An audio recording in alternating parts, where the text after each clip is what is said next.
So, I thought I'd show you guys something today, but before I do that, I gotta get up, brush my teeth, eat breakfast, work out, and shower.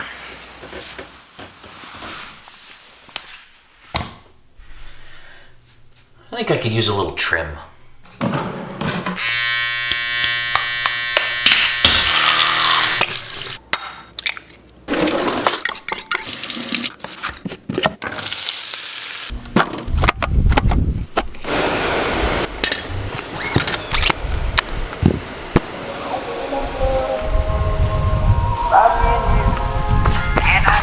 Myself, what a wonderful world.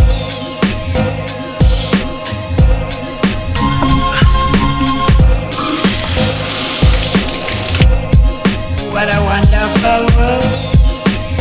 All right, so today I want to give you guys an overview / tour of this space. All right, so originally this was just a regular old bedroom. And I knew that I'd be shooting a lot in this room, so I wanted to make sure that it looked more like a studio as opposed to a bedroom. So the first thing I kind of mapped out was like covering up anything that actually took on the appearance of it being a bedroom. And I did that by covering the bathroom door with that shelving, the closet with that shower curtain, and the bedroom window with those DVDs.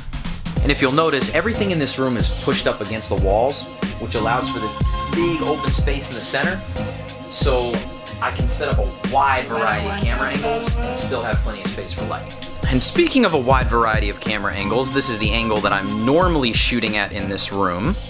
So I have a more permanent camera set up here with this tripod that pretty much lives here, and this light that's attached to the wall that I can easily turn on, and ends up looking just like this. Okay, now let's talk Mom's Cookies. So I do keep quite a lot of our extra supplies here. Like those are Mom's Cookies lunch bags. These are cups that we use for the markets. These are more snack bags. Those are supplies for the farmers markets. We've got extra cookie bins, more cookie bins up top.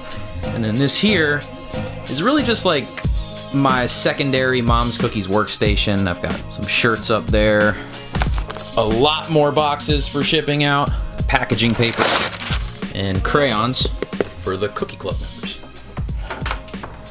All right, so this is where I do the majority of my video editing, and being that when I'm doing that, I'm usually editing for like many hours in a row. I have a stand-up desk here, so I'm not sitting down for too long. I connect my Mac to this huge monitor when I'm video editing, which is awesome. And I also have a second computer, which is a Windows, because I have certain programs that will only run on Windows. And this is a scale that I use to weigh the Mom's Cookies packages, and a printer here to print the shipping labels. And these are going out tomorrow.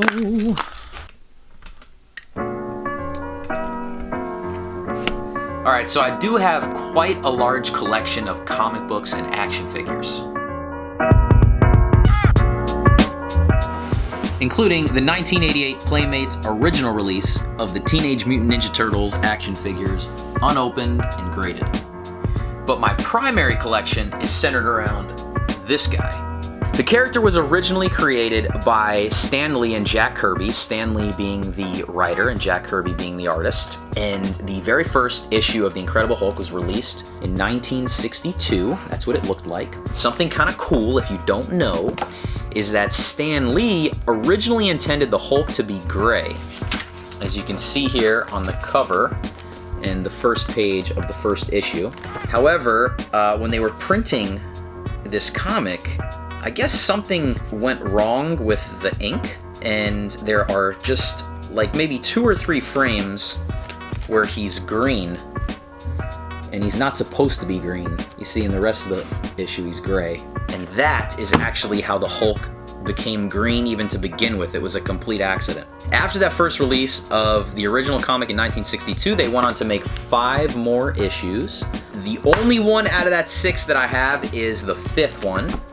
And then after those original 6 issues, they took a break from the Hulk for a while, and he returned in another series called Tales to Astonish shortly after in 1964, in issue 59 of Tales to Astonish. And then the Hulk was featured in this series all the way up to issue 101. And then they changed the name of Tales to Astonish to The Incredible Hulk. And here he is in his own standalone comic book later in 1968. You see it's the big premiere issue. And then this series of The Incredible Hulk went on to 474 issues. And I just so happen to have every single issue all the way up to 200. Let's get through some of this other stuff. This means I'm allowed to perform weddings. You can just call me Minister Zachary. These are the first red chucks that I ever wore for Mom's Cookies. This is a quote from a video we made for my old real estate company, Stampone Group, which reminds me, from about 18 to 21, I did real estate full-time, and right around that time, I started a real estate investment company called Buy Buy Houses, where basically I was just buying and flipping homes or assisting homeowners with like the short sale process when that was a popular thing. But I still have the signs I would put out to get people to call me that wanted to sell their house. It says, "Say bye-bye to house troubles. We pay cash for houses," with my cell phone number and the website. And now we got some t-shirts. This is the Mom's Cookies shirt. Got the Inspire and Do Stuff shirt from the Inspiration Through Entertainment YouTube stuff, which also reminds me, even though some of the pieces came off, I still got the Super Saiyan wig from the Dragon Ball Z video we made.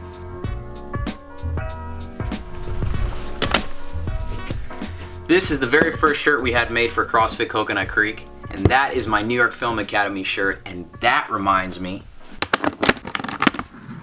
this is the very first camera I ever bought. It's a Sony HDV, and it shoots in 1080i, wow, on these little mini DV cassette looking tapes. And sometimes I'll still use this camera actually for audio because I have a microphone that I really like that will only hook up to an XLR jack. So I'll just record the audio to this camera. And this is an old notebook that I used to write down all my movie ideas in. Film, the Book of Thoughts and Ideas. Let's see, I'm sure there's some stuff in here that I probably still want to make. These were, this is like a character page. So look at this. This is the film I made when I was in New York Film Academy. It's a little shot sheet. And over here I got some other certifications. I got my CrossFit Level 1. That's my CrossFit Kids cert, EMT, and Life Coach. And for everyone that comes into this room, I like to take a picture of them with my Polaroid camera and put it on the wall. And since now you've officially been inside this room as well, now it's your turn.